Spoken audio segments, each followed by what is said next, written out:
We shall continue to focus on developing infrastructure in cities with over 5 lakh population, that is tier 2, tier 3 cities, which have expanded to become growth centers.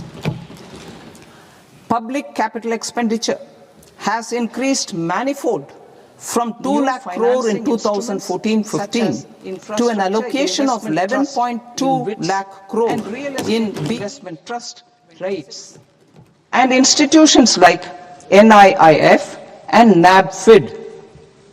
We shall continue to focus on developing infrastructure in cities with over 5 lakh population, that is tier 2, tier 3 cities, which have expanded to become growth centers. Public capital expenditure has increased manifold from 2 lakh crore in 2014-15 to an allocation of 11.2 lakh crore in BE 25-26. In this coming year, that is financial year 2026-27, I propose to increase it to 12.2 lakh crores to continue the momentum. To strengthen the confidence of private developers regarding risks during infrastructure development and construction phase, I propose to set up an infrastructure risk guarantee fund to provide prudentially calibrated partial credit guarantee to lenders.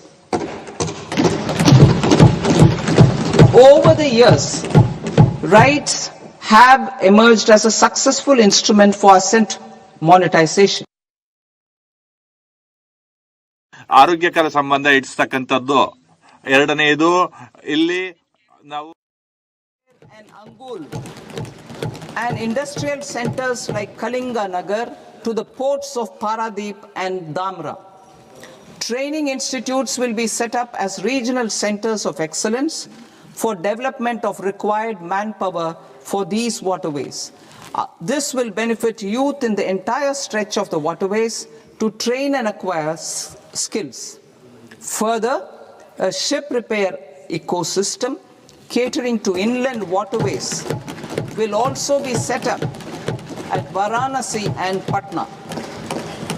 And C, launch a coastal cargo promotion scheme for incentivizing a modal shift from rail to road to increase the share of inland waterways and coastal shipping from 6% to 12% by 2047. To enhance last mile and remote connectivity and promote tourism, I propose to give incentives to indigenize manufacturing of seaplanes. A seaplane VGF scheme will be also introduced to provide support for operations.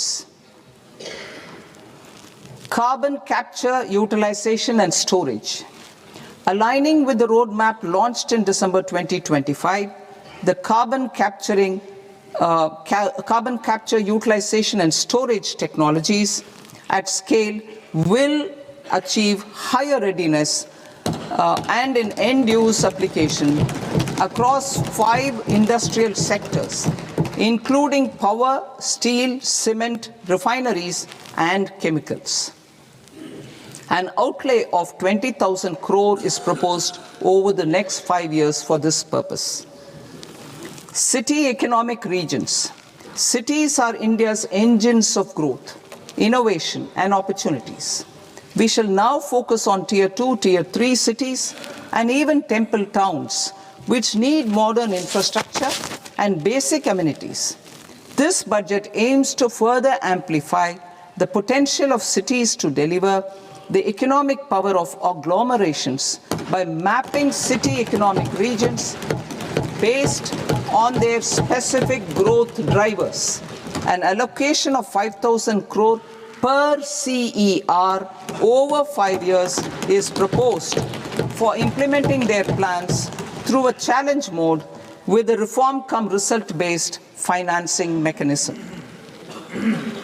In order to promote environmentally sustainable passenger systems, we will develop 7 high-speed rail corridors between cities as growth connectors, namely Mumbai to Pune, Pune to Hyderabad, Hyderabad to Bengaluru, Hyderabad to Chennai, Chennai to Bengaluru, Delhi to Varanasi, Varanasi to Siliguri.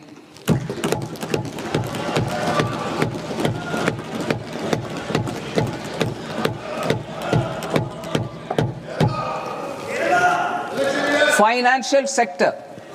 The Indian banking sector today is characterized by strong balance sheet, historic highs in profitability, improved asset quality, and coverage exceeding 98% of villages in the country.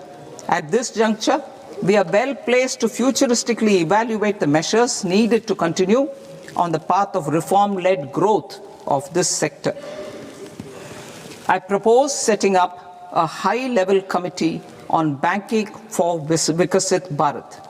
High-level committee on banking for Vikasit Bharat to comprehensively review the sector and align it with India's next phase of growth, while safeguarding financial stability, inclusion, and consumer protection.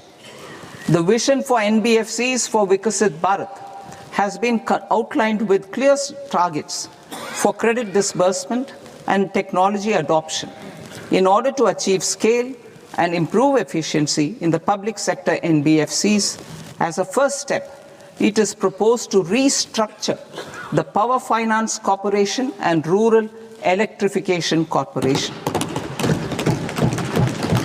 I propose a comprehensive review of the foreign exchange management non-debt instruments rules to create a more contemporary, user-friendly framework for foreign investments consistent with India's evolving economic priorities. Corporate bond market. I propose to introduce a market-making framework with suitable access to funds and derivatives on corporate bond indices. I also propose to introduce total return swaps on corporate bonds. Municipal bonds. To encourage the issuance of municipal bonds of higher value by larger cities, I propose an incentive of 100 crore rupees for a single bond issuance. 100 crore rupees for a single bond issuance of more than 1,000 crore. The current scheme under Amrit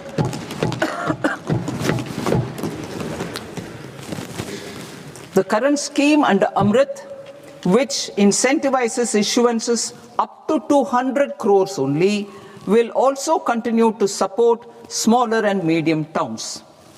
That will also continue to support the smaller and medium towns.